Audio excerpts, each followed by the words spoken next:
என்ன ஒரு அழகான விஷயம் பாருங்கள். தமிழ் சினிமாவில் முதல் முறையாக வேட்டையன் பிரேக்ஸ் பேரியர்ஸ் அப்படின்னா என்னென்னா, காது சரியாக கேட்காதவர்களும் பார்க்கலாம்.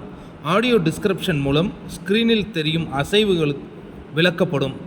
ஓ சூப்பருங்க. காது தெரியாதவங்களும் அந்த படம் பார்க்கலாம் போல இருக்குது. அவங்களுக்கு ஏதோ அது சொல்கிறாங்க. இது இதுவரையும் தமிழ் சினிமாவில் எந்த ஒரு திரைப்படத்திற்கும் இந்த மாதிரியான ஒரு நிகழ்வு நடந்ததில் த ஃபஸ்ட் வேட்டையனுக்கு தான் அப்படின்னு சொல்கிறாங்க. தமிழ்குமரன் இப்போ ஒரு ட்விட் பண்ணியிருந்தாருங்க. அந்த ட்விட்டில் தான் இந்த விஷயம் இருக்குது. Vettaiyan breaks barriers, first Tamil film with audio description and closed captions. என்ன ஒரு அற்புதமான நிகழ்வில், அதாவது இப்போ நம்ம வீடியோ போட்டால் சில பேர் இந்த படத்தோட கம்பேர் பண்ணாதீங்க, தலைவரை கம்பேர் பண்ண. ஏங்க நான் போய் யார்கிட்டயாவது கம்பேர் பண்ணுவேனா? தலைவர் இமயம்னு சொல்லுவேன், அப்புறம் நான் எப்படி போய் கம்பேர் பண்ணுவேன்? அதாவது என்னன்னா, எல்லா விஷயத்துக்கும் அவர் ட்ரெண்ட் செட்டருங்க. அவர் தான் எல்லாத்தையும் உருவாக்குவார். அவர் உருவாக்கி அது சக்ஸஸ் ஆனதுக்கு பிறகு அந்த பாதையில் பயணிச்சுட்டு இருப்பாங்க. இப்போ இதை பாருங்கள், இது தமிழ் சினிமாவின் முதல் நிகழ்வு. இதே மாதிரி வேறு எந்த ஒரு திரைப்படத்திலேயே நடந்தது கிடையாது. அதை தான் நான் எடுத்து சொல்லிகிட்டு இருக்கேனே தவிர்த்து நீங்கள் அதுக்கெல்லாம் சப்போர்ட் பண்ணணும். நான் போய் யார் கூட கம்பேர் பண்ணுவேனா? என்ன நடக்குதுங்கிற நிகழ்வை நம்ம பண்ணணும். நீங்கள் கமெண்ட் பண்ணுங்கள். அது மேலும் என்னை ஊக்கப்படுத்துகிற மாதிரி இருக்கணும் நண்பர்களே.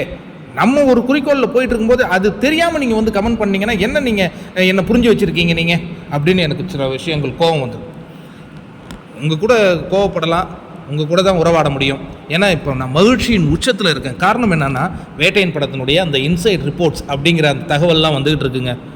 பிரமிப்பாக இருக்குது.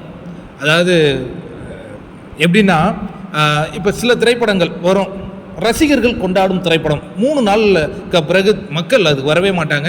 உங்களுக்கு வசூல் 3 நாளில் நல்ல வசூல் இருக்கும், அதுக்கப்புறம் எதுவுமே இருக்காது.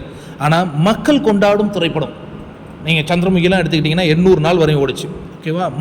மக்கள்கிட்ட போய் சேர்ந்துங்க. இப்போ எக்ஸாம்பிள் லப்பர் பந்து வரும்போது அந்த படம் அவ்வளோ ஹிட் ஆகும்னு அந்த ப்ரொடக்ஷன் ஹவுஸ் கூட நினச்சிருக்க மாட்டாங்க. மக்கள் கையில் போனானே எவ்வளோ பெரிய ஹிட்டு. அதே மாதிரி தான் இப்போ எனக்கு கிடைத்த தகவல், வேட்டையன் ரசிகர்கள் கொண்டாடும் படமாகவும் இருக்கும், மக்கள் கொண்டாடும் திரைப்படமாக இருக்குங்கிறாங்க. மக்கள் அனைவரும் தேட்டருக்கு வருவாங்க, அந்த மாதிரியான கண்டென்ட் இருக்குது அப்படிங்கிறாங்க.